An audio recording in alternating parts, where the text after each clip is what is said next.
The rain fell in violent sheets the night everything in her life collapsed. The bridal stage glimmered beneath the chandeliers, guests whispered behind polished hands, and the scent of roses filled the hall. But beneath all that beauty sat a woman whose world was shattering in slow motion. Aisha's fingers trembled against the armrest of her wheelchair as she watched the groom's family walk out, their faces stiff with disgust, their rejection echoing louder than the thunder outside. They left behind the gifts, the garlands, the untouched plates of food, and her. Not because she did something wrong, not because she didn't love enough or give enough, but because the accident that stole her ability to walk also stole their willingness to accept her. In one cruel moment, she became a burden instead of a bride. And as she sat under those blinding lights, her wedding dress pooling around her still legs, she realized she had been abandoned in front of an entire world that would forget her by morning.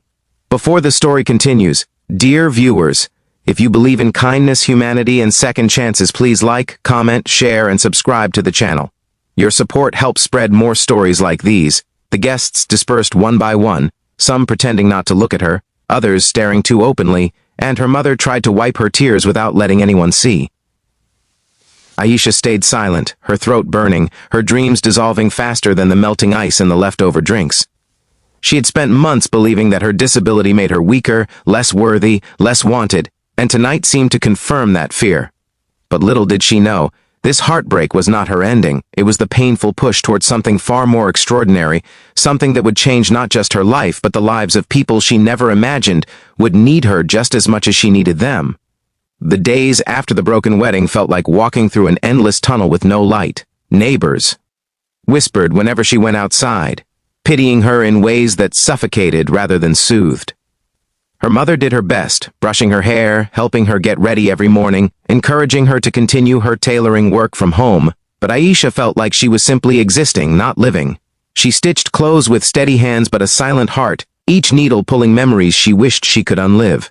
Despite everything, she forced herself to stay strong, because the world was already eager to label her fragile. But strength has a way of running out when you're holding too much pain alone. One afternoon, while she was sewing near the window, she saw something unusual outside. A little girl standing barefoot beside the gate, holding a torn school bag and crying quietly. Her clothes were wet with dust, and her eyes were swollen with fear. Aisha rolled her wheelchair closer and called out gently, asking if she needed help.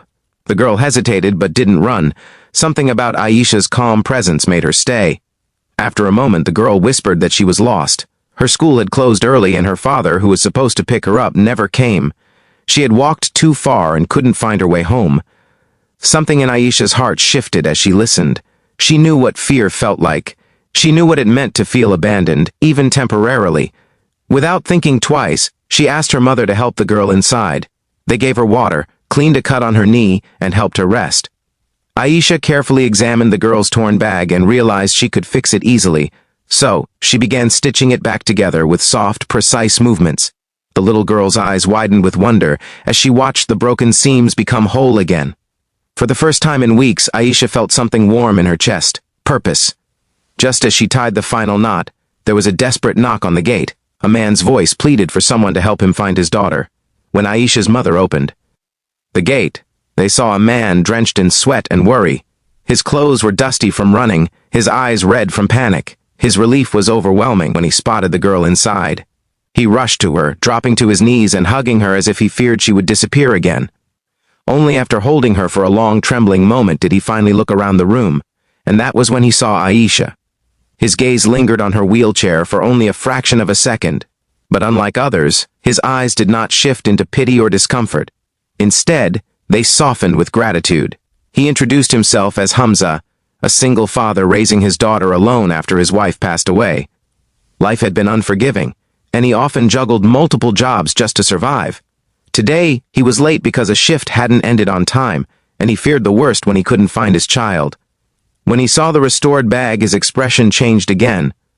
It wasn't just gratitude now, it was admiration. He noticed the precision of her work, the patience in her posture, the kindness in her presence, and for reasons he couldn't explain, he found himself unable to leave immediately. He asked if he could pay her for fixing the bag, but Aisha refused, saying kindness shouldn't demand payment. That one sentence stunned him more than anything else. Over the next few weeks, Hamza returned, always respectfully, always with a reason, but increasingly because he wanted to see the woman who had brought comfort to his daughter in a moment of fear. He brought clothes that needed stitching, curtains that needed mending, and eventually, he brought small treats for Aisha's mother as a gesture of thanks.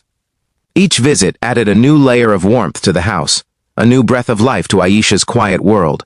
The little girl adored Aisha and often sat beside her as she worked, showing her school books or telling her stories about her day.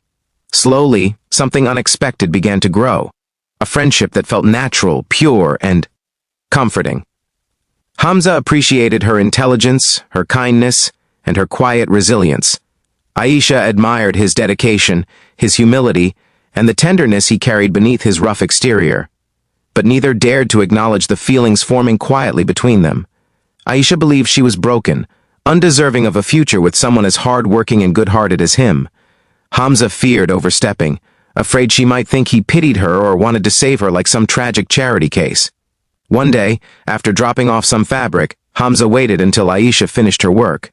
He watched the way she guided the needle through cloth, the way she steadied herself when she shifted, and how she never let her disability define her ability. Something inside him finally cracked open. He realized he didn't see a broken woman. He saw a remarkable one. A woman who had every reason to give up but never did. A woman who made his daughter laugh again. A woman who stitched not just cloth but hearts. But when he gathered the courage to express his feelings to his sister for advice, she reacted exactly the way society would have.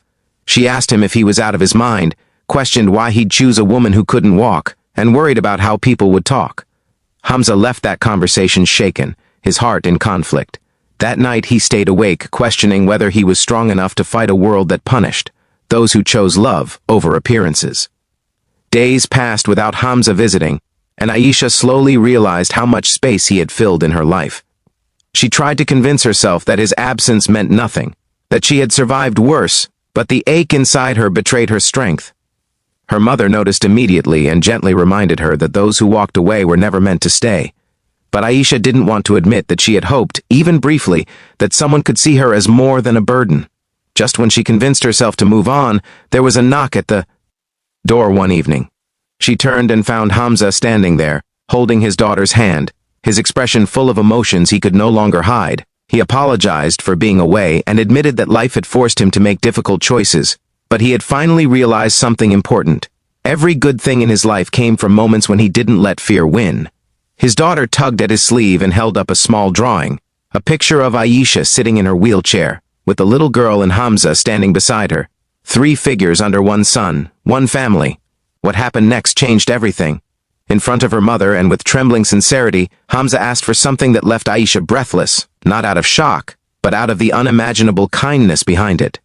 He didn't ask to date her. He didn't ask to see her more often. He asked for the honor of sharing his life with her, if she felt she could trust him with her heart.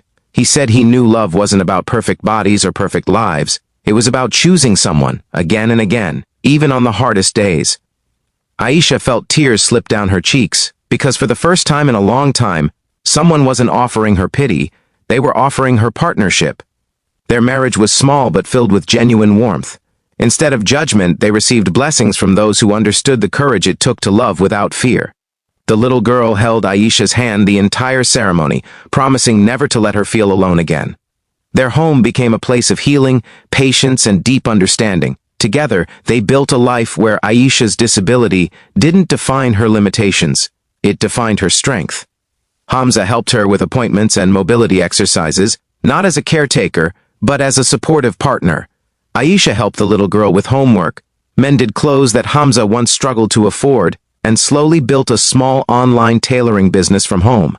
Their love wasn't perfect, but it was real, made of shared struggles, quiet victories, and the kind of faith that makes people believe in miracles again. If this story touched your heart, dear viewers, please like, comment, share, and subscribe. Your engagement helps us continue creating meaningful content. Before the ending, please comment, "Kindness changes lives." In the end, Aisha often looked back at the night she was abandoned on the wedding stage, and instead of pain, she felt gratitude. That rejection had pushed her straight into the path of someone who didn't see her wheelchair. He saw her worth. And she realized that sometimes life removes people from your story not to hurt you, but to make room for those who will rewrite it with love.